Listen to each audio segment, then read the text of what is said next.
The following program is a production of All the Way Live Entertainment. One time I asked a fidget to spin and she said the correct term is little person. Ghostbusters should be men.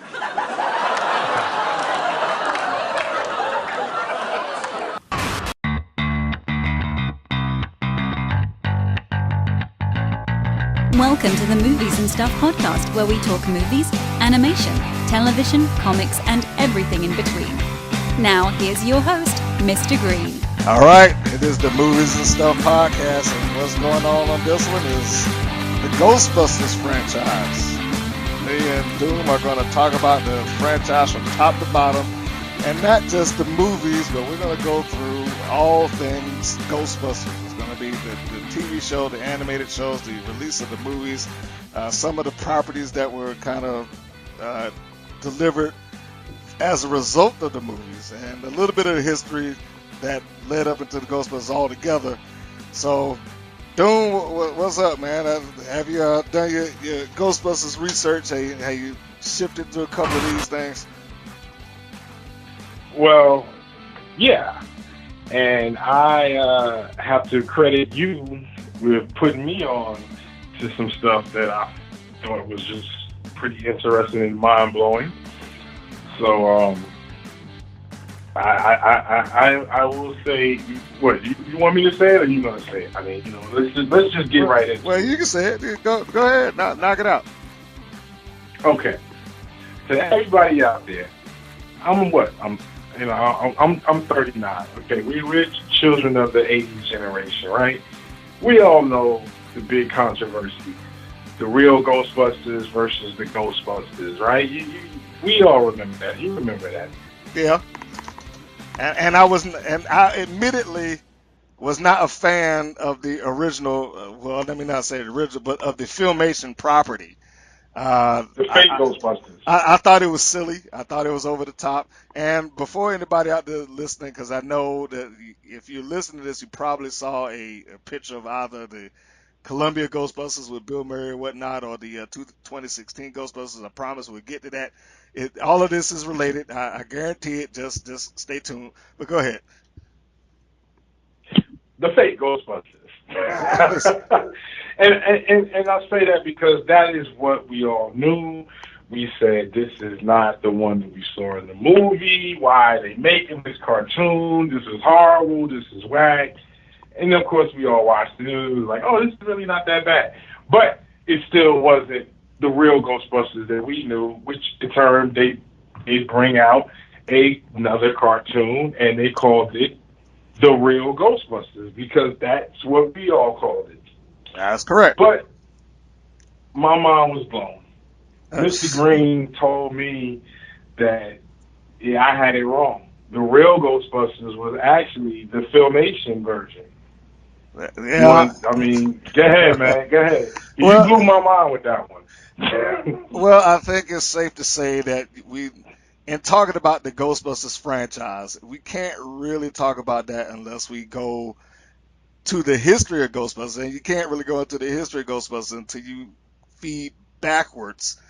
I know most people would go into the Ghostbusters in 1984, which is the brainchild of Dan Aykroyd, one of the stars of the movie, and which was later retooled by Ivan Reitman and Harold Ramis. And I guess quick note that Ghostbusters was the number 2 box office earner that year in '84. It earned $229,242,989, which made it the number 2 movie, only following behind Beverly Hills Cop in '84, and that's 1984 money. So if you adjust for inflation, that's a heck of a lot of change. But what Doom is referring to is the title or the name Ghostbusters, in that it came from the Filmation TV show, which Columbia had to basically license the name from, which was produced in 1975, which was the original Ghostbusters titled The Ghostbusters, and I think they repackaged it later saying they called it the original Ghostbusters once the movie came out, and they released some of it on VHS at the time, I believe. So yeah, we have in doing the research gone backwards and found that there is a Ghostbusters that does exist prior to the Ghostbusters film, which leads into the Filmation Ghostbusters cartoon, which gives it a little bit more credence than the actual real Ghostbusters cartoon. Did you follow all of that? Yeah, Yes. I did. That's a But lot. yeah, that is a lot. But it's very informative, and like I said, it was definitely mind blowing for me. Just because, like I said, I was a child of that '80s generation, and I went in '84 to see Ghostbusters at the movies. In the in the movie theaters, and I was watching cartoons as a kid and wanted to see the cartoon of the movie that I saw. So not to take anything away from the original, I guess TV show from 1975. I actually will have to go back and check that out. You know what I'm saying? Just because I never, never even heard of it. I'm pretty sure there are some, people that are older that were very well aware that that existed, but Oh like yeah. I said, I just didn't know. And I'm pretty sure anybody in my age range, and I like to say, us children of the '80s. I mean, we are something special. So I got, Oh yeah. Yeah. I know that a lot of us didn't. A lot of people probably didn't know that, and hey. If drop a clues bomb from Mr. Green. Yeah, Filmation's Ghostbusters does have a little bit more legitimacy now, having discovered that. So let's start with 1975's Ghostbusters, which starred Forrest Tucker and Larry Storch. I hope I'm pronouncing his name right, who some people may remember from the sitcom F Troop. They both were on that. Uh, and it was basically two guys and their gorilla that was going around chasing ghosts, which the gorilla became the connecting point from the live action TV show to the animated television show, because the gorilla is the same character from the live action to the animated version. And I do remember looking at the Tracy. there you go, Tracy the gorilla. And I remember Mm-hmm. looking at the first episode of the Filmation's animated Ghostbusters version and them talking about picking up the Ghostbusters mantle from their parents, which I never paid attention to at the time. I was like, well, okay, I thought it was just made up backstory, but they are in fact referencing the live action show, which I had never seen. So that is where the connecting point comes in, and we all know that they reproduced this show basically because of the popularity of the Ghostbusters movie. And I know that this is a little bit out of sequence, but just stay tuned. So yeah, that kind of I don't think it's out of sequence, but to hop on what I mean, one thing that I will say is that they weren't the same type of shows or movies, or not at all, not at because all. They weren't. yeah, the 1975 version was a more slapstick comedy, and yes, the 1984 film was a comedy. It's just they were two totally. I mean, you get more serious, dramatic, and it was really centered around a whole different universe than they have no relation to each other. The Filmation cartoon was trying to compete with the movie, in my opinion, because that Yeah, was the popularity. That's what they had to, you know, I guess get the fans of the movie into their cartoon, because that cartoon came out before the real Ghostbusters. I mean, I may be wrong, but if I remember correctly, that cartoon came out first. I think they Am I did wrong? try to. I do believe they tried to beat up. They weren't that far apart in release. And I have to Okay. read this part. Despite popular belief and personally, that I didn't like the show. Filmation's Ghostbusters technically would be considered the forerunner to the more well-known and popular movies and cartoon series, as this animated version is the indirect sequel to the 1975 Filmation live-action kids show The Ghostbusters. In fact, Tracy the Gorilla is the same character from both shows, with the animated Jake Kong and Eddie Spencer being the sons of the live-action Kong and Spencer. The Columbia Pictures version of the cartoon, due to lawsuit, could not use the title Ghostbusters, so the show was named The Real Ghostbusters to create the distinction. And of course, some people think that is a little bit of a jab at the at the Filmation version, also putting in The Real Ghostbusters. So I mean, there's some of that. Uh, and when did that release? The Filmation Ghostbusters released in no, they released the same year. Both of them released in '86, 2 years after the movie came out. Right. Okay. So it was the same year, 1986. But I think that the other Filmation's version is the one that came out first. If I'm remembering correctly from my childhood. Well, I do But remember this much, is that the Filmation version was a syndicated property, whereas the Ghostbusters, the Real Ghostbusters, aired in what you would consider prime time for cartoons, which is on a Saturday morning, which meant that in theory it got into more homes. So, I mean, and not that the Filmation's Ghostbusters was a bust, because it did run it for was afternoon it was for in me. I afternoons, remember watching it after school. and they ran for a significant amount of time. They got 65 episodes out of it. Didn't run much further than 1986, but they had a lot of episodes within that year. Of course, the Real Ghostbusters went on for a absorbent amount of time, where it ran from '86 to '91, and that also spawned off, again, going into the franchise. Slimer. It spawned off Slimer and the Real Ghostbusters, which was a kind of a spin-off show or a connecting series. It also spawned toys, board games. And when it got to that point, I kind of You kind of checked out of it got silly. it. Yeah, because when okay, in '86 when they both first dropped, I actually, like I said, yeah, okay, I called the other one the fake Ghostbusters, but of course I did watch it and I did enjoy it. So like I said, don't get me wrong, I did watch it and I enjoyed it. It was my after school ritual. But with the Real Ghostbusters, it had some type of relation. It had a lot of relation to the movie. Remember, basically because it was the cartoon version of the characters from the movie. Exactly. By the time you got to Slimer and the Real Ghostbusters, it just got real silly.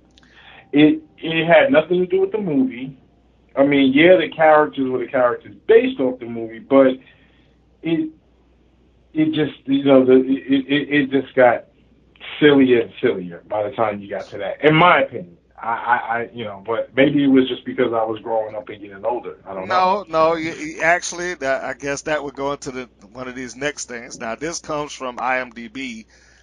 This is one of the facts that's listed under the Real Ghostbusters. Despite the series being a huge and acclaimed hit, the network hired a consulting firm called Q5 to assist with the production after the initial run of episodes to help, quote, fix the show. Q5 and the network notoriously forced the writing staff and the art department to make controversial changes to the series, including notably making Janine a much softer character, forcing the writing staff to remove scary scenes and occult references and adding kid-friendly elements such as the Junior Ghostbusters, and suggesting that Winston simply be relegated to just the driver for the Ghostbusters.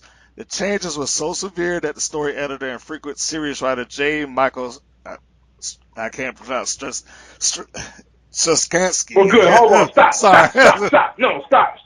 Well, let me get this out. Hold on a second. Let me finish the last sentence. He left the series, and if I pronounce his name wrong, which I'm sorry, he left the series at the time in the time out of protest. And ironically, the changes that the series had to help made it gave it a noted drop off in the quality and lowered the ratings during broadcast. So somebody basically came in and tried to fix a good thing and made it worse. That's what it basically comes down to in a nutshell. Mr. Green, Yes. what did you just say that you think made me go off just now? I was glad that you couldn't get it out because I wanted to stop you so bad, but I said I'm going to let him go. And then when you Winston was couldn't get that relegated to word being a out, driver.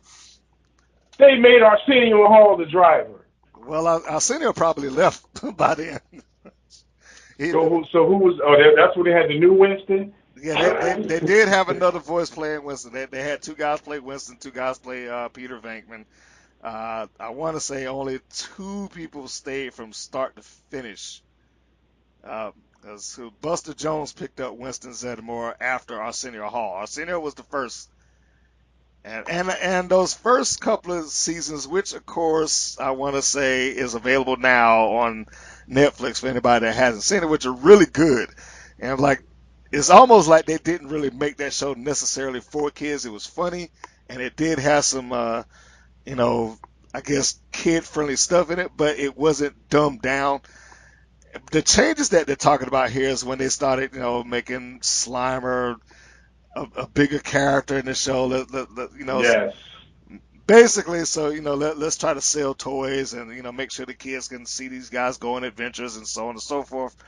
So it wasn't me. I wasn't going crazy because that's what I felt. Like I said, as I was growing up, I watched those cartoons, and there was a point where I checked out, and now I understand why I checked out because somebody came in and screwed it up. Yeah. You said thank you, Q5. I mean, thank you guys for ruining my childhood because I could have gone on and watched more seasons of the way that it already was until you just wanted to just screw with everything and make the black guy the driver. But well, now here again, you see how that goes. That it is this tried and true story of what producers sometimes will do. This is good, so hey, let's stick our nose in it and make it better. Which will lead me to my issues, and I will get to the issues that I have with people complaining about Ghostbusters 2016. So we'll get to that. So now let's go back to the original Ghostbusters movie, which again, pretty much the brainchild of Dan Aykroyd. Classic movie. Classic. Which is a great movie. According to Ivan Reitman and Harold Ramis in the DVD commentary, Dan Aykroyd's original rough draft for the movie, the story was going to take place in the future, and there would be teams of Ghostbusters like there are paramedics and firefighters, thus explaining the Ghostbusters HQ in the firehouse. But according to Reitman, the film would cost at least $300 million in 1984 money, which would have been an absorbent cost. So Ramis was brought in to help rewrite the script and bring it down into modern times. And this is why we have the version of Ghostbusters that we did have, which ultimately turned out to be a really good movie. But you can see when you look at that movie, it's pretty dark in some areas. What are you talking about? The original Ghostbusters. The original Ghostbusters. The 1984. And when I say Murray, the original now, I'm referring. That's right. We're referring to that one. Yes. Let me ask you this. 1, 2, or 3. What? 1, 2, or 3. In terms of what? What am I answering? Ghostbusters. Which one was your favorite? Oh, one. First one. Okay. That goes without question. Because it set the original tone for the what should have been the tone for the franchise. I didn't necessarily have a problem with part 2, but now my personal belief, and I love Dan Aykroyd, but he hasn't really been good in sequels.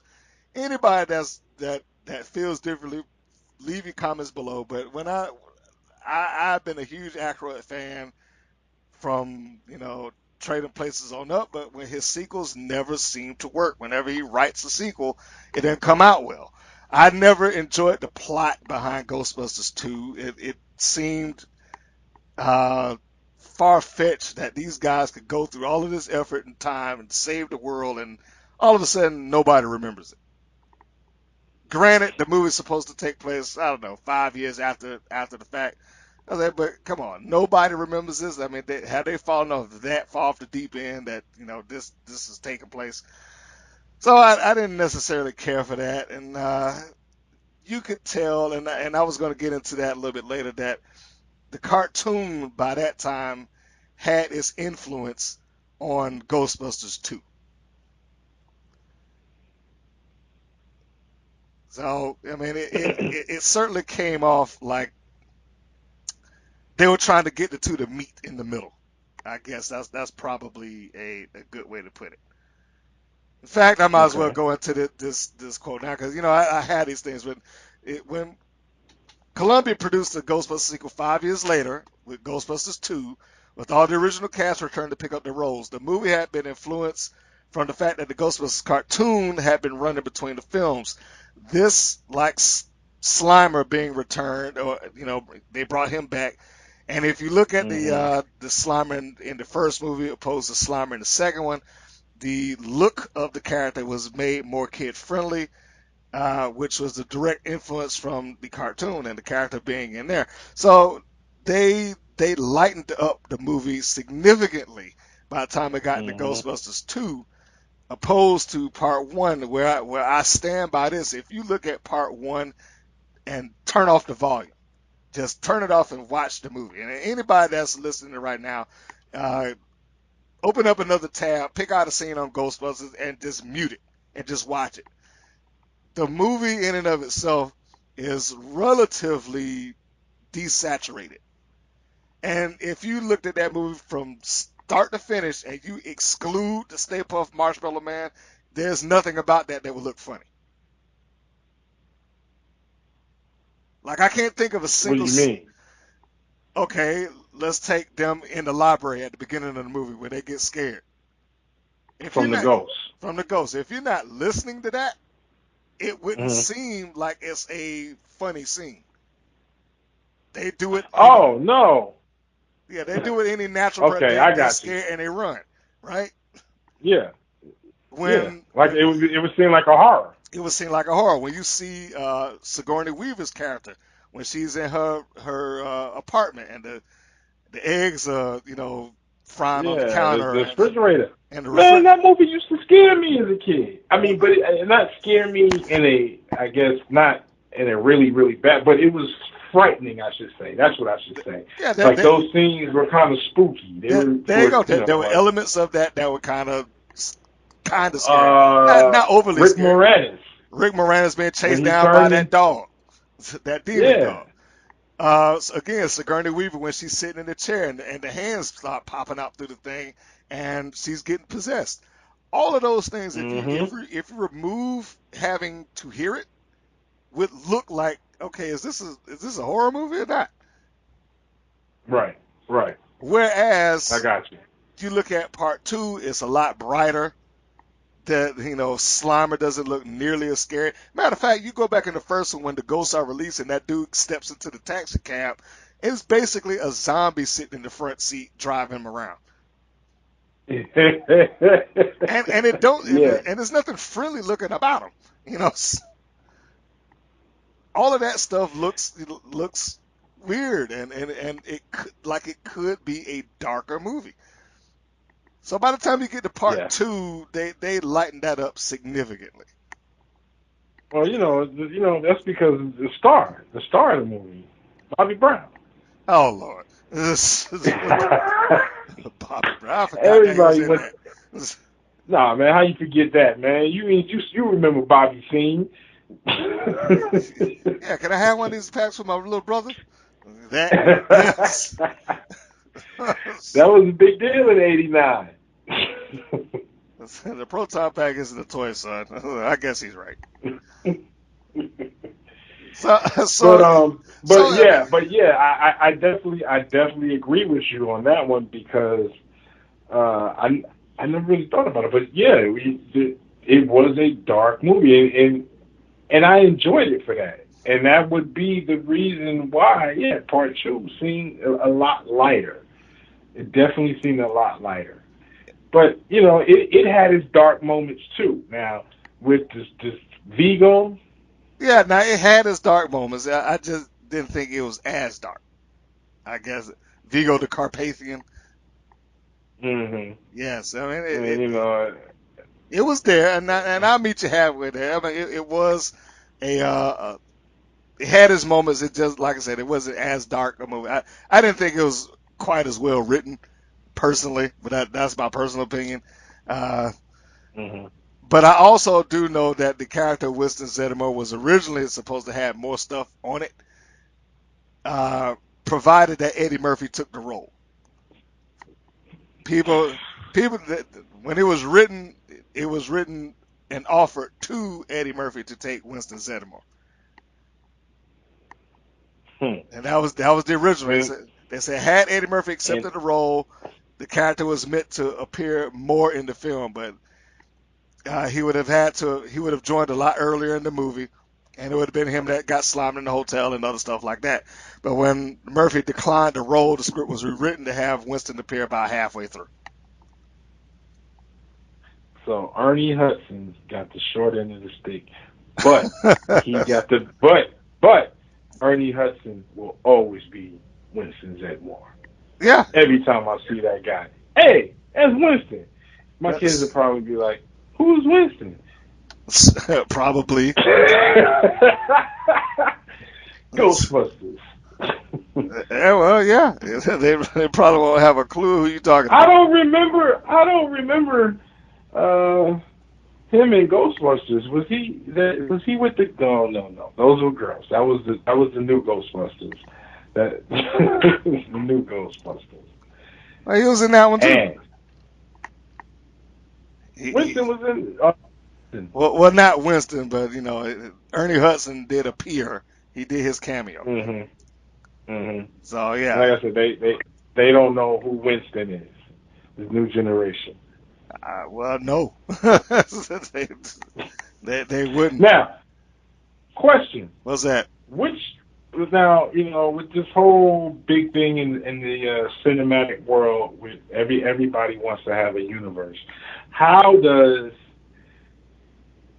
the the modern 2016 and the originals, are they in the same universe? Are they in the shared universe, or is it a multiverse like DC? Do you know? From what I understand, they do not exist in the same universe. That much is uh was it Paul? I can't remember. Is it Peter? Can't even remember the guys. It'll come to me in a second. Hmm. Feig, this the guy that directed the 2016 version. He Hmm. essentially wanted to say his own variation of the Ghostbusters, but and it set it in his own universe, which having a Bill Murray and a Dan Aykroyd and Sigourney Weaver and Ernie Hudson all show up in cameos playing different characters, basically solidified the fact that okay, this is something different. Hmm. But Now, it's a nod to the originals. it is a nod to the original. Now, that being said, I said I was going to go off into the entirety of the franchise, and now that leads me to the comic books. Now, the comics, Hmm. for anybody that's out there that is I guess a Ghostbusters fan, that's probably going to be your main retreat as far as getting what you want out of a Ghostbusters shared universe slash multiverse or something like that. Because now, well, let me roll backwards a little bit. The real Ghostbusters was I think one of the first comics that was produced under the Ghostbusters title. That was by Now Comics. Now Comics folded in 2006, but they primarily were a venue that kind of licensed out popular popular franchises like Mr. T, Speed Racer, Astro Boy, Terminator, Ghostbusters, and so on and so forth. In fact, I was the one that bought the real Ghostbusters starring in Ghostbusters 2. Now Comics essentially re-illustrated and wrote Ghostbusters 2 using the real Ghostbusters characters in place of, the people that Peter Venkman. I mean, in place of Bill Murray, Dan Aykroyd, so on and so forth. And there Oh, was they did what? they they did a movie adaptation of Ghostbusters 2, but they put the Mm-hmm. real Ghostbusters characters in those places. So instead of drawing it to look like Bill Murray, they drew Peter Venkman to look like the cartoon version. Follow me? Okay, So I got so you now. so they literally had it like the real Ghostbusters starring in Ghostbusters 2, Okay. which I do have actually, by the way. Marvel Mhm. UK also published the real Ghostbusters comic between 1988 and 1982. Today, Ghostbusters Between 1988 and 1992. 92. Sorry, did I say 82? Yeah. Sorry about that. Yeah, that's Time impossible. traveling again. Yeah, yeah. Thank you for the correction. That's impossible. But IDW now is the publisher of and the licensee of Ghostbusters, and they have essentially created this multiverse of their characters, and they have crossed over the original Ghostbusters, the real Ghostbusters, and Ghostbusters 2016. Now, what's the name of the company? I The I IDW. IDW Comics. That's correct. So, quick Okay. plug for them. IDW Comics. Again, they have a probably as far a pretty extensive line of Ghostbuster titles at this point. Now, I do want to point out that they got other things in there just for anybody that's curious. Uh, they do have Transformers. They got Star Trek, Judge Dredd, The X Files. If you're a brony, I still don't get that whole thing myself. But they have My Little Pony, Clue, Star Wars. So they got a significant chunk of titles that exist under their banner, most of which are Ah. kind of licensed out. And Winona Earp, which I haven't started reading yet, but I do have plans of reading the comic just to kind of see how it is. I know that they also picked up Jim, probably because the movie stunk so bad that they felt the need to kind of revamp it and help it out. So, Yeah, now, I actually have some of the My Little Ponies. Well, actually, I'm not gonna say I have them. My my your kids, daughters my daughters, they have they read the My Little Pony comics. I just never realized it was IDW. Okay, the same people who did Ghostbusters. that's correct. Now, what they have right now is called Ghostbusters 101, which is the crossover. Like I said, well, essentially, even though the real Ghostbusters make a cameo in it, they're not really involved. But it's basically the Ghostbusters Prime, let's call them that, which are the ones from Mm. 1984, and then you got Ghostbusters 2016, which are the girls, and they have some original characters kind of tossed in there too. So from the one that I've read, I mean, I found it, very entertaining. So if you are a fan of it and you haven't started reading that or you haven't got a hold of it and you're looking for a reasonable representation of it that's not going to uh, make you get pissed off like so many people apparently did when they saw the 2016 thing, then this is probably the one for you. You probably want to read that. Wait. Let me ask you a question. Was you pissed off when you saw the 2016 version? No. So how did you feel about it?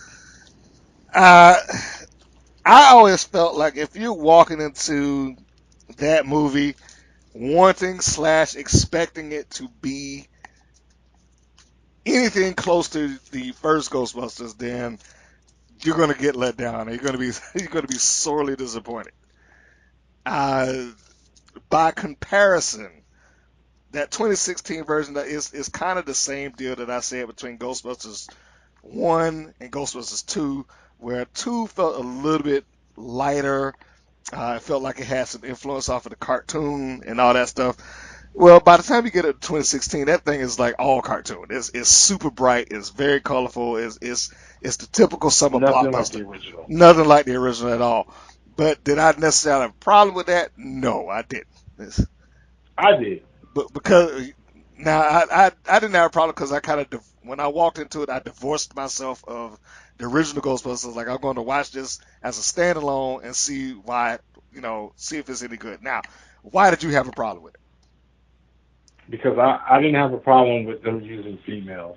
I had a problem with the way that they tried to separate the universe. I think that if they would have kept it in the same universe and showed some type of evolution of what happened to your favorite characters, which led up to now why we have the female uh, version of the Ghostbusters, or taking on the mantle, passing the torch on.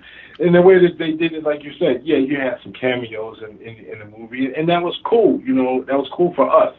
But we know Ghostbusters as what we do, and I think that it didn't do the franchise any justice, in my opinion. It was just a silly movie. It wasn't Ghostbusters. Because, like you said, the original Ghostbusters, the one that we love the most, why did we love it? Because it set the tone, and it was why we love the Ghostbusters franchise in the first place. So how can you come in 2016 and come with something campy? Now, Leslie, the actresses, they did a wonderful job. Like you said, the movie for what it is, as a movie, was not a bad movie. But for the Ghostbusters franchise, I don't think it was a good move. I think they should have made the movie part of the same universe. I don't know. That's my opinion. And opinions are like, and everybody's got them. So. So you didn't particularly care for the. No, I didn't care for the. No, no. Like I said, it's not that I didn't care for the movie. Like I said, the movie itself was not a bad movie. I could watch it. You get what I'm saying? It's just that as a Ghostbusters fan, I think that the movie should have the story, the whole way that they did it. Like you mentioned that it was real bright and childish. I think that they should have roped it into the original Ghostbusters world. There's many, there's ways you could have did it. Okay, if you want to do an all-female cast, that's fine. Okay, so what? Have some nieces. Leslie Jones, she could have been, Winston's daughter or niece. I'm not a writer, and I'm thinking that the writing, it could have. That's what I have a problem with.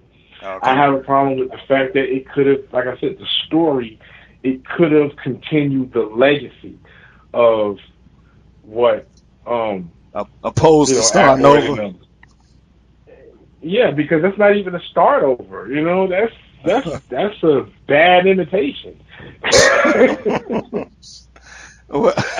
like I said, no jab at the actors or actresses, because they made the movie watchable. You know what I'm saying? They are the ones that made me say, okay, it's not that bad, but did I care about the story? No, because I couldn't even tell you what happened. I don't know, because it wasn't that engaging. Did it impress me that much? Was it something so different? No, so you rely on the comedy of Melissa McCarthy, and the comedy. The comedy is what made the movie. But Ghostbusters, you had the comedy of Aykroyd. Yeah, you had the comedy of Bill Murray. But the movie was so much more than just that, because I don't know. I think. Let me pick up where you left off there, because there are certain points of that where I agree. Again, the first Ghostbusters, going back and using that as an example, and I hate to do this comparison between the two, because there ain't no comparison. Let's just put that out there. There's no comparison. It's a different movie. However, I will say that in the original one, it was a little bit more layered, and that it wasn't a flat out comedy. Like, they didn't play it up simply for haha. You know what I mean? Which I pointed out before. If you mute it and you look at that movie, it very well may not even come off as a comedy. Now, you can't do that with the new one. You cannot look at that one and put it on mute and not think it's a comedy. Why? Because Melissa McCarthy is going to trip and fall over something, or she's doing physical comedy, and it shows. That they. That's not what Ghostbusters was originally. No, Ghostbusters was. I'm not gonna say it was a serious movie, but it wasn't serious, was a movie that had. It was more to it than just that. There you go. Comedic scenes, or points. It wasn't a full out comedy. Like I said, you had Murray with his lines, and he did his thing. It ain't like he was just being all out silly, because Peter Venkman was a scientist, and more or less, yes. Hey, I like Peter Venkman. I like him too. But... but seriously though, they were, Egon was, these guys, they were real scientists, and they were trying to be taken. As far as the movie is concerned, in that world, they were trying to be taken seriously in a world where nobody took them seriously, because nobody believes in ghosts until a true ghost outbreak, or whatever you want to call it, happens, and then people, people take you seriously. Why? Because they're terrified. They're terrorized. That's not comedy. Mm. Well, in the 2016 one, like you said, it's bright. It's slapstick. There was no slapstick in I don't know. No, it was. There wasn't a lot of slapstick, and if I had to point out to a scene, like the Little Rascals. Well, let me use this as an example. All right, now you got in the first movie, you got Peter Venkman walking through the hotel, and the ghost Slimer comes and he nails him, he slimes him, which technically is a funny scene because of how he reacts to it. All right. Now you go to 2016's version, and you got them at a concert, and one of them jumps out, they body surfed, and what's her name? Leslie Jones jumps out, they move out the way. Of course that's played up for ha ha, and then she gets up and the ghost is sitting on her back and she's ignoring it, trying to walk out the place. All of that was played up solely for the shits and giggles. So just stuff like that to make it comedy.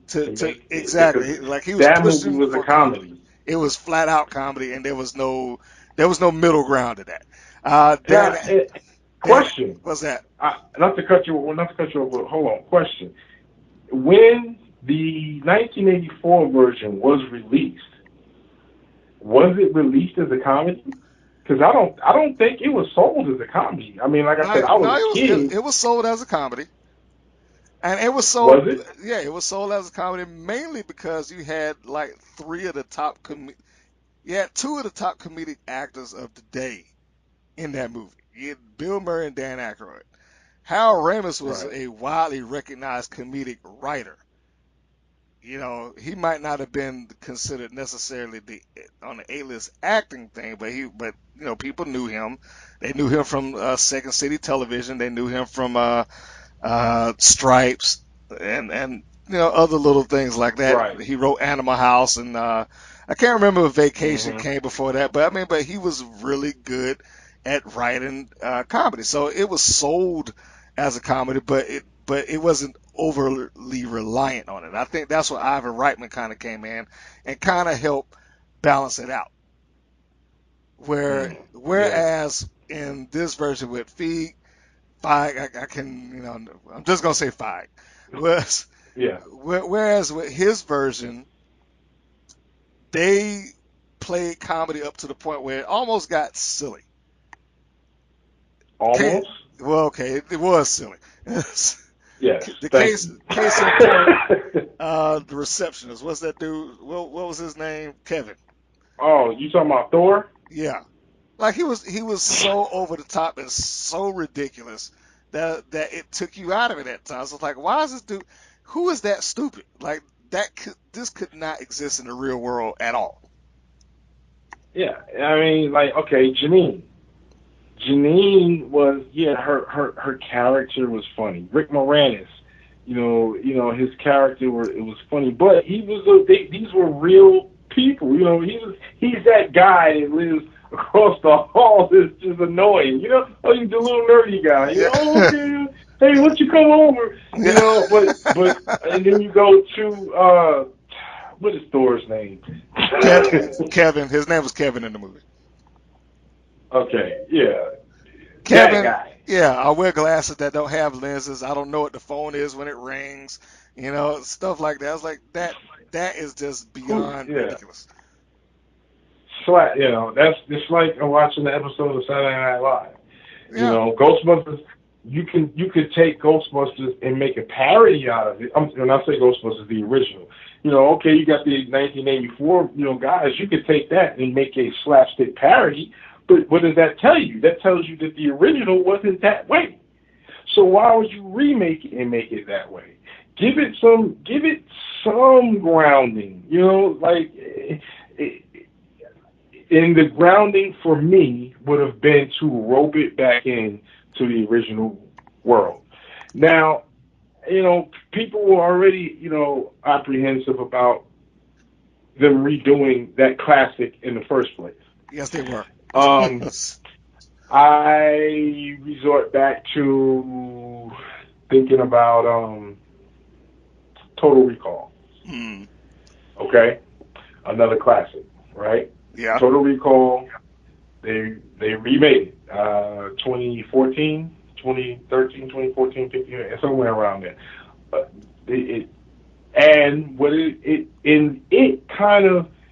I wasn't mad at the way he did it. And that's what I would have expected from a Ghostbusters. If they were going to redo it at all. You know what I'm saying? Like, remove the women and all that stuff. I'm talking about just, okay, we're going to reboot Ghostbusters. The way that they did Total Recall, they just updated it. The same story. Same story, a lot of the kind of the same kind of what do you call it? Classic scenes, like they nods to, and I would have expected that from okay, you're gonna reboot it 2016 and reboot it, bring the franchise back. You're gonna use women, okay, but somehow tie it in. You know what I mean? Tie it into the original. Don't go left field. But I'm saying, hey, everybody's entitled to their opinion. I'm pretty sure there's a lot of listeners out there that says this guy doesn't know what the hell he's talking about. I like that movie, and I'm not saying I didn't like the movie. I'm saying, as a Ghostbusters fan, I think they could have done better. Yeah, they probably could have done a little better. Now, I do agree with the idea that I would have much rather it been that it exists in the same timeline, that they bought the franchise of the Ghostbusters and opened up their own or something like that. And I'm not saying that that's the perfect story or whatnot. Here's my issue with Ghostbusters 2, and I know I don't want to be doing a pile on Ghostbusters 2016, but since we're already here, let's get certain things out. First, I didn't have a problem with the actresses in the movie. I thought they did fine. I didn't necessarily have a problem with the presentation of most of it. The things that I did have a problem with is like either go one way or the other. Like they went out of their way to try to make this a standalone Ghostbusters and be its own entity, and we're just gonna start fresh. But then they go out and shoehorn every possible acknowledgement of the original Ghostbusters that they can. Original. I was like, well, yeah. So you just. But now you're making me think about the original. Exactly. You don't want me to think about the original, but then you put everybody from the original in it, which makes me think, wow, why are they not playing themselves? Oh, because y'all decided to do something different. This is not Ghostbusters then. Don't even put them in there. Don't make me think about the original. See, now you're making me mad. See, and That's Ghostbusters.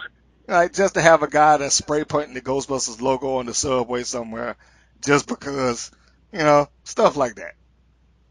But I did, on the other hand, okay, like I said, I could be mad about it, but on the other hand, when I did watch it, it made me feel like, oh, it said to me, yeah, this is something different, but hey, there goes the people that I know.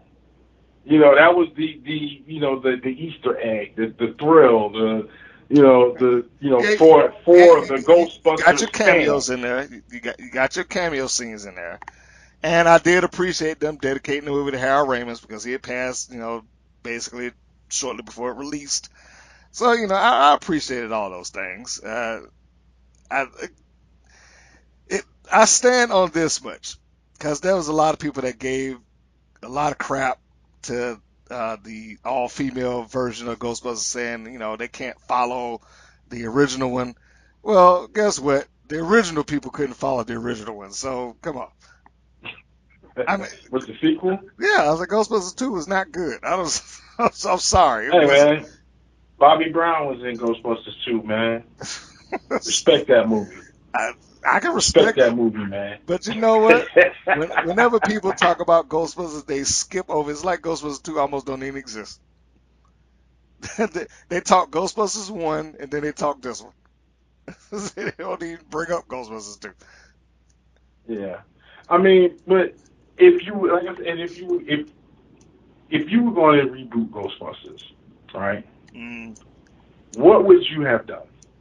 And okay, let's say the studio comes to you and say, hey, we want you to use all females. How would you have wrote that in real quick? I mean, real quick, I probably would have did something similar to what I just told you a little while ago. I And that's what made me ask this question because I want you to elaborate on it. Say that again. How would you have done it? Now the reason I say that is because in the original movie, that was part of Peter Venkman's whole drive behind doing the Ghostbusters. Like he said the line in the movie, "The franchise rights alone will make us rich," and Mm. they never explored that. They never went any further with that. It's like the idea for him clearly to be like, "Hey, look, paranormal investigations and eliminations is the wave of the future. We can franchise this thing off." So if it were me and I have the character of what's her name, Erin Gilbert, who is Kristen Wiig, and she's, you know, uh, there's elements of the one that was in there now that I would have kept. That she wrote a book and nobody, that she kind of got discredited and this, that, and the other, because she never actually proved that there was a ghost out there. But if she goes into the paranormal investigations and elimination thing, then we'll buy into this Ghostbusters thing. She convinces her friend, they get into it, they hire off two other people, so now you round it out to the four. I would have not had a Kevin character. That would have been out. I wouldn't have any of that. If he You was keep going, ragging on Thor, man. So you don't like no, Thor. no, I'm not ragging on Thor. I'm ragging on Kevin. I like Thor. I will be going to see Thor Ragnarok, by the way, but no, I don't like Kevin. Or at least I would have toned him down some. Just bring that down a little bit. But ultimately, it would have been a case of them buying into the franchise. So yes, we can have a Peter Venkman that comes in and checks them over and make sure that y'all doing stuff up the way I want to. And hey, where's my money? You know what I mean? You can have that.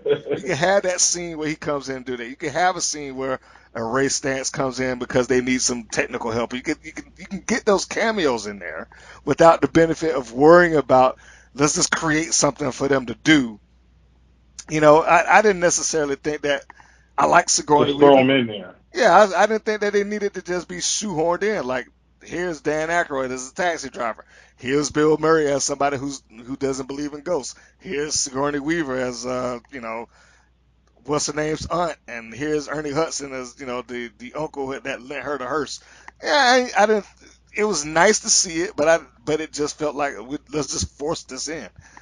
So yeah, if I was going to do it, it would have just been a franchise thing. It would have existed within the same storyline, so people would have known, and they would have just picked up the mantle of the Ghostbusters. And at a point where these guys are too old to do it, it's like we can't do this stuff anymore. We've got to get another group out here. Hmm. And Yeah, I think you would have had with an that easier time. story alone, with that plot alone, there's so many different ways you can run with that. Yeah, I mean, You yeah. know, Now, of and course, as it would need far to as be roping freshened up. those characters in. Yeah, it would need to be freshened up and all that stuff. But all of that to say is that at, at the very least, underneath that story, a torch would have been passed. You would have To had, continue on. You yeah. could, and I could see a sequel coming, and maybe even like another franchise coming out of that. With this one, I don't really care for it. Do I want to see another part two of this? No. I don't know if they will. According to Dan Aykroyd, you probably will not see it. Which brings me to let's get to the Dan Aykroyd quote, who apparently Mm-hmm. has changed his mind about the whole thing. Dan Aykroyd says the director, he spent too much money on it. He didn't shoot the scenes we suggested to him and several scenes that were going to be needed, and he said, nah, we don't need them. Then we tested the movie and they needed them, and he had to go back and about 30 to 40 million in reshoots. So he will not be back on the Sony lot anytime soon. So this is coming from Mm. Deadline Hollywood. The film reportedly cost more than $140 million to make and gross just 229 million worldwide. So breaking down for that and the money that it would have cost and marketing and whatnot, they're saying that it didn't earn necessarily enough to warrant a sequel, even though it earned money. It didn't get necessarily enough. I And think and Aykroyd is putting that in the lap of the director. Sorry, but go ahead. I'm pretty sure he is, and what I see happening, hopefully, because I'm a Ghostbusters fan, I think that they'll maybe, hopefully, this movie will be one of those movies. This will be X-Men 3. The one that they skip over. Yes, this will be the Ghostbusters franchise X-Men 3, and hopefully we will see a Ghostbusters First Class. A whole new Ghostbusters. Now that would be interesting if they're able to do it. I mean, it would be great if they can. But I mean, look how long it took for them to create a sequel in the first place. I mean, that was a 5 years. five. Well, I'm talking. I should say between Ghostbusters 2 and the 2016, Okay, okay. which is that was almost 30 years. Almost from 1989 to 19. I mean, from 1989 to 2016, 27 years worth of time for them to get to the point where they decided, hey, you know what? Let's make another Ghostbusters. But And you know why? Because I'm never a fan of everything that. from the '80s is hot. You Well, know, that Let's they're remaking, like I brought up Total Recall. They well, redid Total Recall. Let's redo Ghostbusters. yeah, but Please, it you don't people to always redo work. it, do it right. It don't always work. I mean, some of the movies, I'm not a big advocate of if the thing's been out for a long period of time. If you ain't made it a sequel within 5 years' time, then you probably don't need to do it. I That's can't. my theory. Hey B, I can't agree with you on that. And the reason I can't agree with you on that is because the remake is what the film industry has always been about. Look at Scarface. Well, yeah, Most but people you know only what? remember Tony Montana, That but that's not the first Scarface. it is The not the first first Scarface. Scarface, That is correct. But you know the difference there is that they took their own version of. You're right. They did a complete remake. They didn't do a sequel. I mean, and they did it at a point where most people didn't even know that there was no connectivity between Tony Montana's Scarface and the original Scarface. It'll come to me in a second. Who was in that movie. I can't think of his name right now. I'm gonna have to look it up. Was it Cagney? Was Cagney in it? Hold on, let me see. I don't think that was James Cagney. Now, the first Scarface was 1932. Was that Cagney? See, now. See, that's what I'm thinking. I'm thinking it was Cagney because that's one of my favorite, and I should know this one.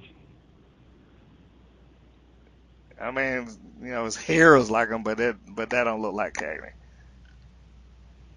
Hold on, I'll tell you in a second. 'Cause I think what Cagney's most known for is White Heat and what was that? What was that thing he did? Angels with Dirty Angels with Faces. Dirty Faces. Yeah. That's one of my favorite movies.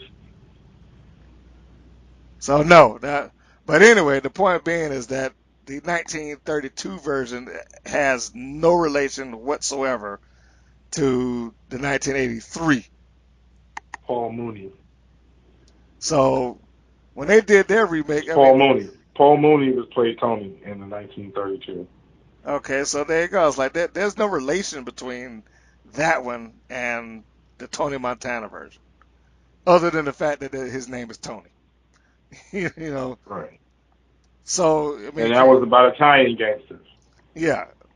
So the comparative between that and Ghostbusters, the all-female cast, which again we just talked about. Look how much stuff they shoehorned in there to try to remind you of, hey, Of the original. Yeah, it's like we're not the original Ghostbusters, but look, here's Bill Murray.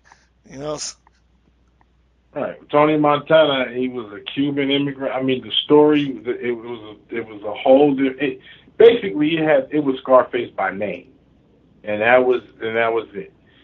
So, like you said, it had no ties to the original. I mean, in theory, it was. You don't think about it. Yeah, in theory, if you want to just go to the basic plot, an ambitious dude climbs up the ladder of being a mob boss, then yeah, I mean, by that logic, it's the same movie, but they took entirely different routes and they made it their own. Whereas the Ghostbusters thing didn't necessarily do that. It took elements of what they wanted out of the original, and then they kind of branched off. So, that's why I'm not necessarily a big advocate of the remake or, redo of something that's been, unless you're going to just completely start fresh. Yeah, and they took the characters and tried to kind of remind you of the original characters also. Because you could take each one of what's the crazy girl with the short hair, comedian. What are you talking about, Kate McKinnon? She kind of reminds you of Egon. Yeah, Kate McKinnon. Well, her name in the movie was Holtzman, but Kate McKinnon is who you're talking about. Yeah. Yeah, I'm gonna, and you get what I'm saying. Each one of those characters kind of reminds you of. They had maybe some elements of one of the original characters, like you said, Leslie Jones' character. Of course, she's black. Winston was black, and her uncle. That's all you need. But you know what? Now I will say this. This is one thing that movie got right, and I got to give him credit for this. Is that Jones's character had more meat to it than the Winston Zeddemore character. Winston. Yeah. Like you could have legitimately left the first Ghostbusters like, well, what did he do? But in here she had more stuff to her.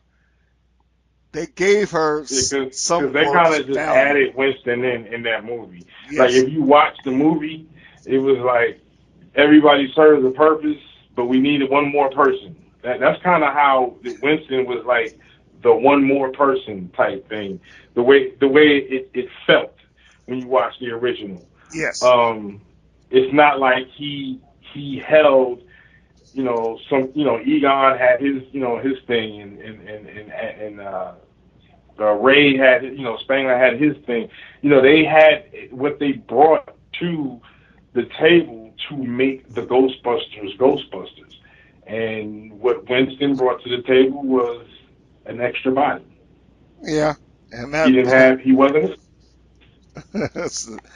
And you know, He was like a guy filling out a job application. he was. And you know, now here's the thing that I guess most people kind of are unaware of is that originally he was written to have had more stuff underneath him. He was supposed to have been an ex-military guy, ex-construction worker.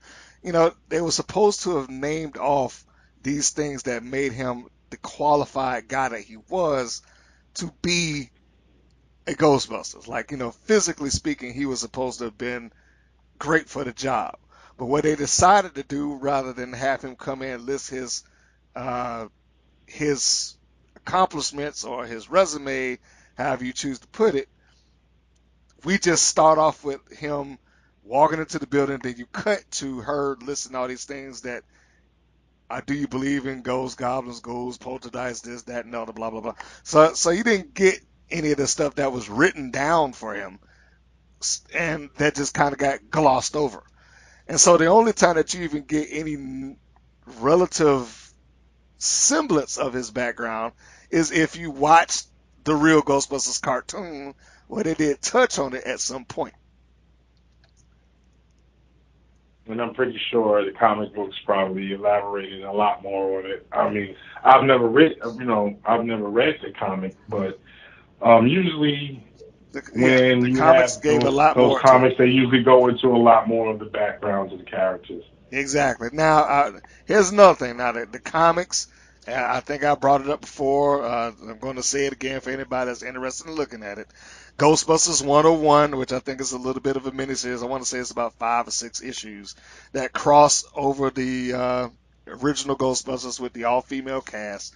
And, of course, they got a couple of different characters added in there that they call the 101 class, which includes Kate Banner, Evan Torres, Zoe Zawowski. Um, they have support staff, which is including their Kyle Griffin, Kevin Tatanka, Janine Milnitz, which we all know from the movie, and Jenny Moran. I mean, they have expanded this universe in the comic far beyond what you're going to get in the movie. And in the comic, it is a issue of a multiverse where somehow or another the universes are kind of merging, and this is how these two meet. And they also kind of explain how the Ghostbusters thing got kind of put out into the multiverse, if you will. They and this is in the comics now. They're essentially saying that when the original Ghostbusters fought Zool and they crossed the streams at the end of the movie, and they closed the gateway, that the concept of the Ghostbusters kind of got fed out into the multiverse, and so they were the seed that the Ghostbusters primed. They're the starting point, and here on you have other Earths or universes or dimensions, whichever way you choose to define that picked up that one concept of it and expanded on it. Hence, you have a female Ghostbusters and you have a real Ghostbusters and so on and so forth. So, And you know, see, you know I how you just actually said like that? that. Yes, I thought. That makes me want to see that movie. So yeah, When will these studios learn? The comics have already created a story that works. Go with it. well Just now, go with it. That's, now I couldn't. in Yeah, fairness to it's the saying studio, crazy. now let's give credit now. In fairness to the studio, this is the comic basically coming behind them and more or less cleaning up the Yeah, mess. You know, I mean that's the yeah, best. yeah. That's the Clean best way. up the mess. They took what people didn't like in the Ghostbusters movie that just got released, and they tightened it down to, okay, well, this is why this is the way it is, and they gave a reason, Try to make it make sense. and within the comic book universe, it made sense. And really, if you looked at Ghostbusters 2016 to the end, where she's like, hey, who's Zool? And so you see that they were introducing the character of Zool in there. The comic connects to that, so it makes sense. It would make sense in the movies, in my opinion. That should be the next one. That should be the next one. Well, if they could and ever show do it. that show that the original Ghostbusters and the Earth Prime are old, and you know, and maybe they could all meet up or something like that. I don't know, but anyway, regardless of all of that, to say that I think that the movie could have been done better. And on scale of thumbs, Mr. Green. Yes. Okay, let's say, how many thumbs up out of 5? 2016. Well, we're doing well, I guess we're doing a 5-star scale. Yeah. 3. 2016 Ghostbusters, 3 stars, Mr. Green. 1984 Ghostbusters. That's probably about gonna be as close to perfect as you can get for me. I mean, if it ain't 5, it's 4.5.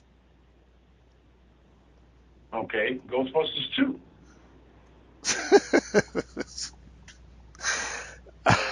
Well, I'll probably get 2.5 stars. I'm probably I'm probably more likely to look at 2016's version of Ghostbusters than Ghostbusters 2, only because I wanted so much more out of that movie. Like I wanted to like that movie so bad. I went to the theater. I was so excited for that. I'll never forget that.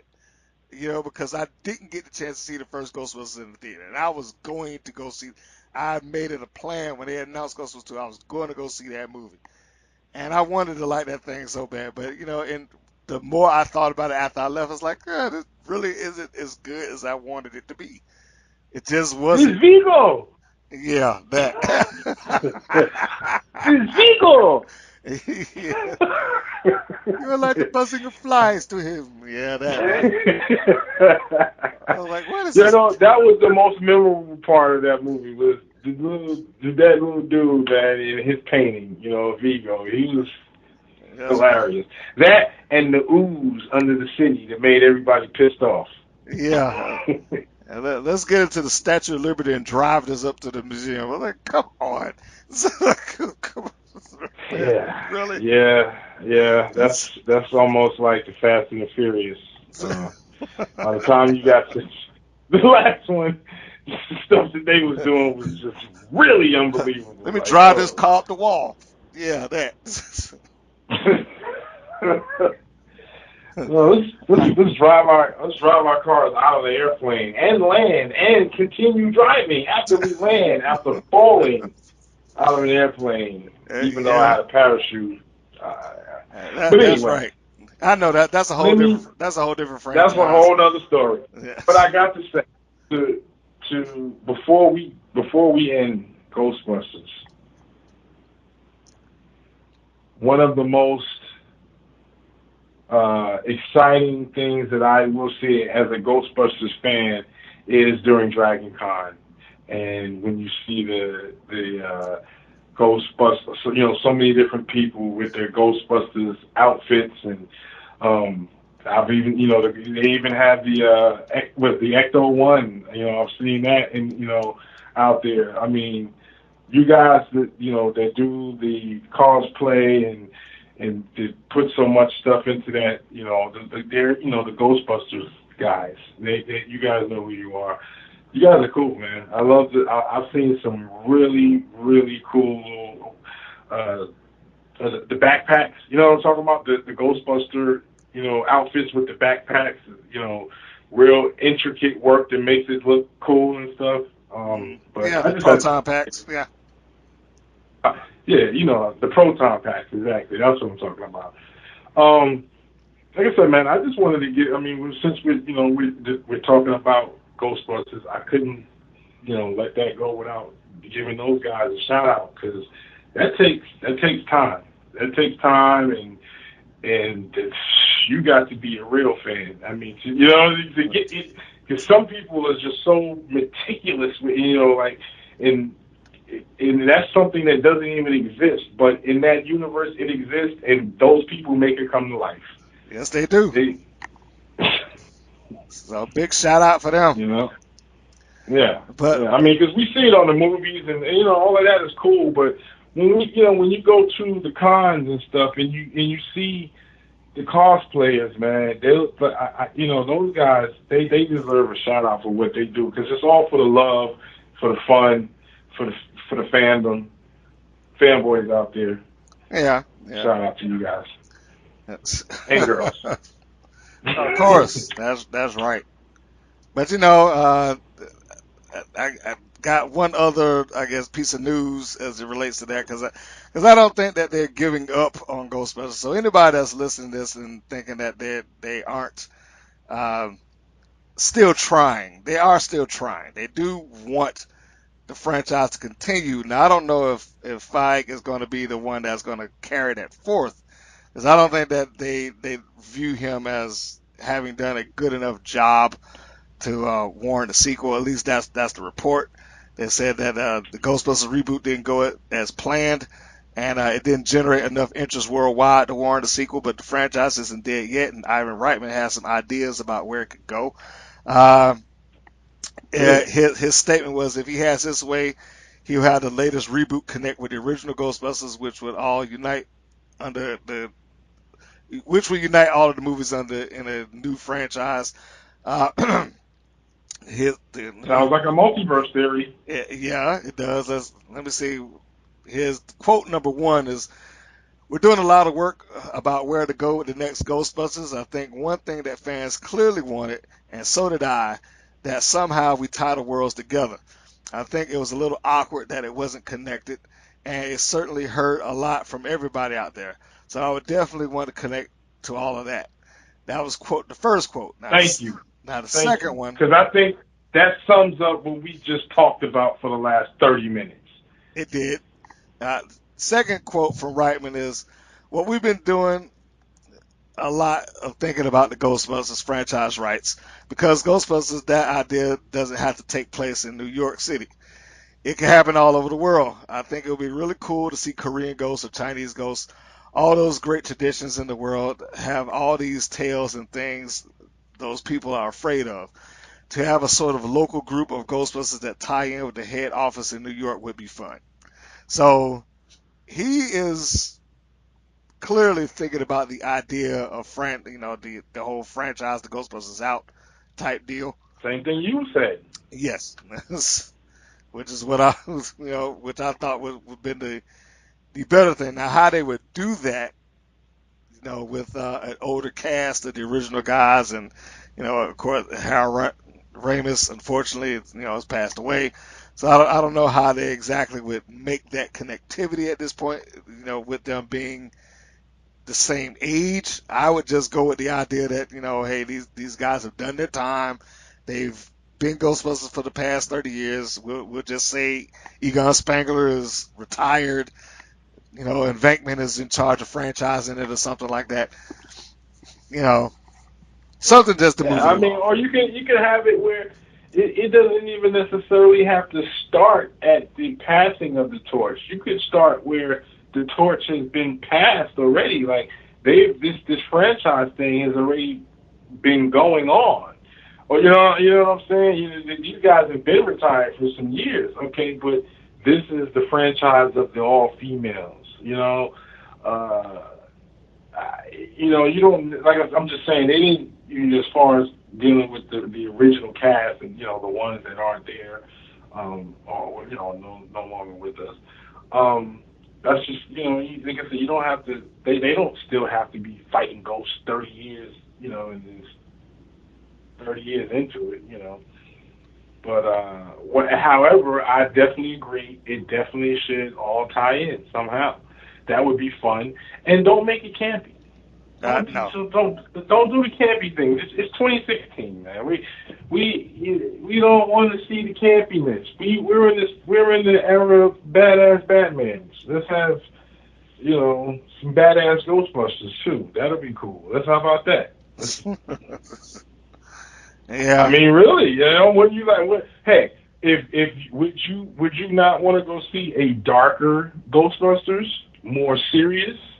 I would want to see that. You said you wouldn't? I would. And I Mm-hmm. will go on record to say that I would like to see the women at least get another shot at cleaning that up.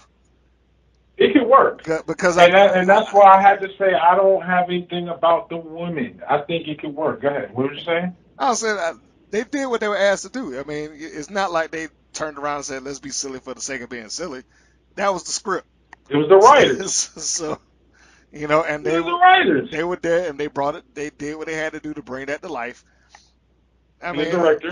yeah. I said, and most comedians do have a level of drama in them.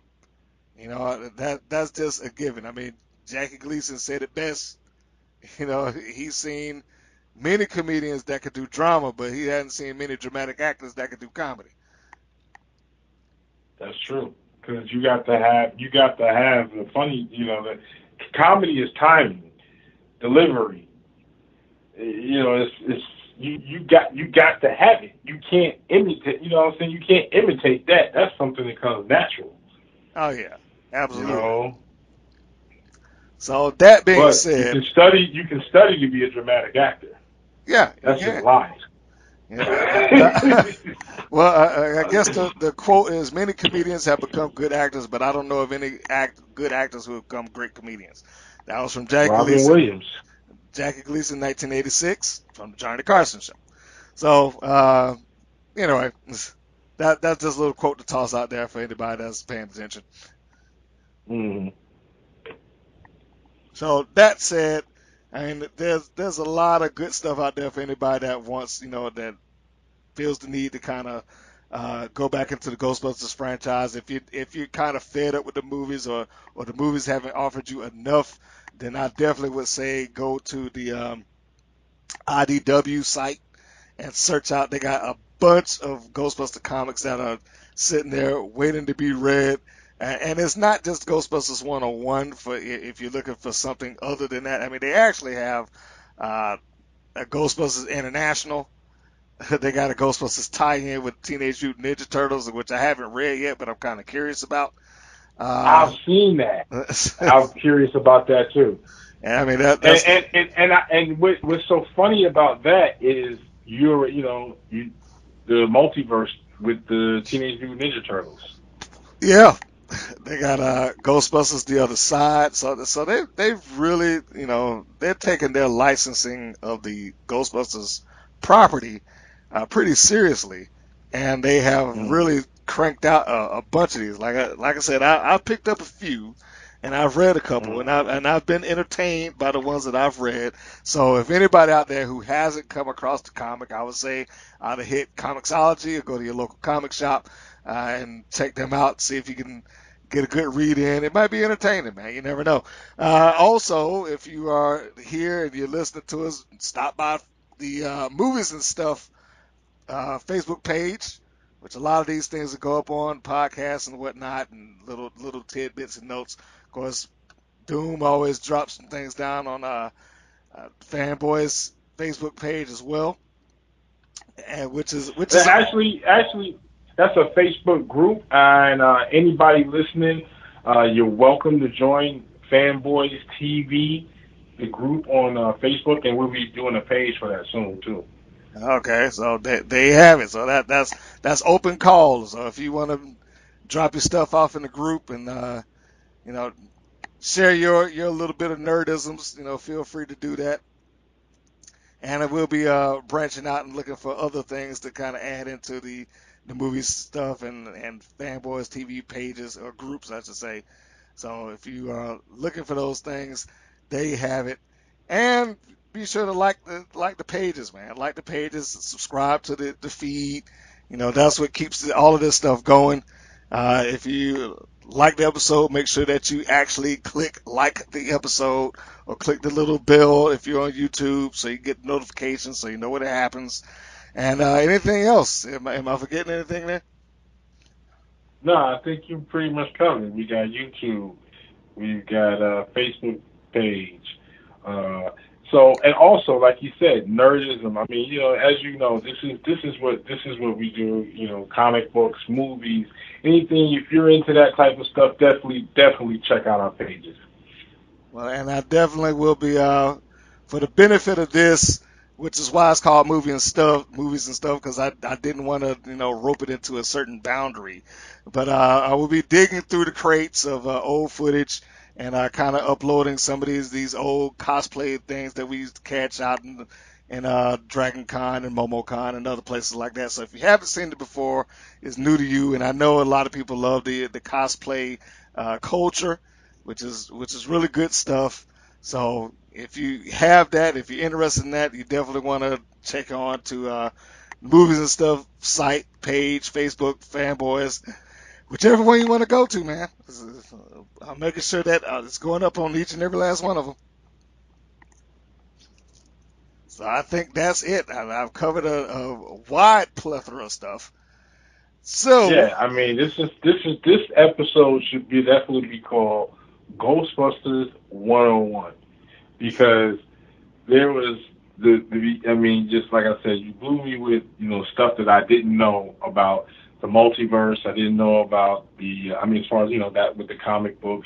I didn't know about the 1975 live action TV series. So it's Ghostbusters, and I knew the Ghostbusters movie. Anybody can go into a conversation to discuss the original and the 2016.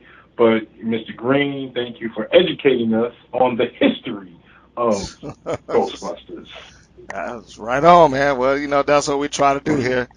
At least talk about it, and please, leave comments below if we missed anything, which I'm pretty sure did, because it's only so much time you can really dedicate to just going up and down, because I really glossed over Ghostbusters 2, didn't go deep into that.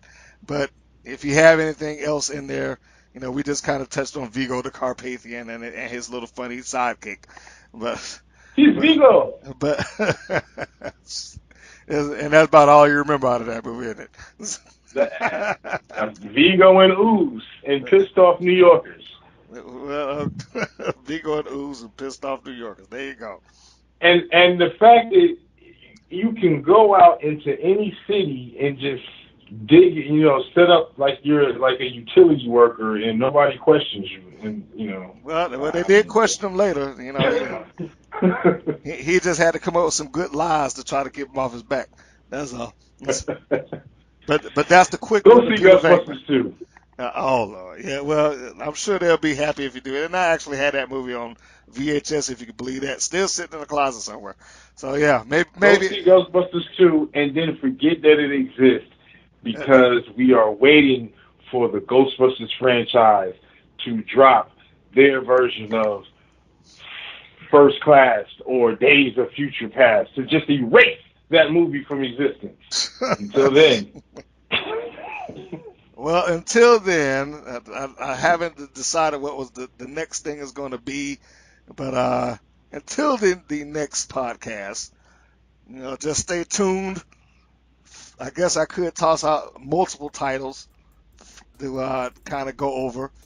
There's several that's in the show topics playlist that I'm just going to put Marvel on rotation. I know Doom is looking for the whole Marvel versus DC franchise. I'm waiting for that to come. I have several of them actually. I got several things. I got What's the Problem with Remakes. He has DC versus Marvel. I have a few shows that have been kind of, that I wanted to touch up on, because I think they got some really cool stories behind that. The story behind Family Matters. Remember that TV show back in the 90s? Yeah, You mean the show with the daughter that went upstairs and never came back? There you go. See, look. How can you not want to talk that right there alone? Like, you talk about revising history. She never existed on that show. Like past season 3, what daughter? Who are you talking about? Right. Ooh, daughter? Little girl? We never had one. Exactly. Yeah, I don't get that one. Boy, she got the short end of the stick. Yeah, well, see, Steve Urkel just came and just wrecked shop. See, look at that. Look at that. See, I want to talk about that. The movie The Final Girl, which I thought was really good and really underrated. I want to go into a review on that. And the modern television landscape. I mean, there's a bunch of stuff that I want to talk about. But if you listen to this and you hear anything in there that you like, because I'm leaning towards Family Matters myself. But I want to do movies that were originally video games. Like Lord, Ghost in the Shell, Resident Evil. Yeah, some of those movies suck. Doom, Super Mario Brothers, Doom. Neither one of those was any good. Tomb Raider, the second one, I think was a Cradle of Life. That wasn't so hot. Mortal Kombat Annihilation. But I do like I do like Angelina Jolie. I like her too, but she couldn't say that. She couldn't say the movie. She couldn't save it. She couldn't save it. That movie was boring. Movies and stuff, and that's what we gonna talk about. That's it. So, from me and Doom to everybody out there that's taking the time out to listen, thank you much, and we'll catch you on the next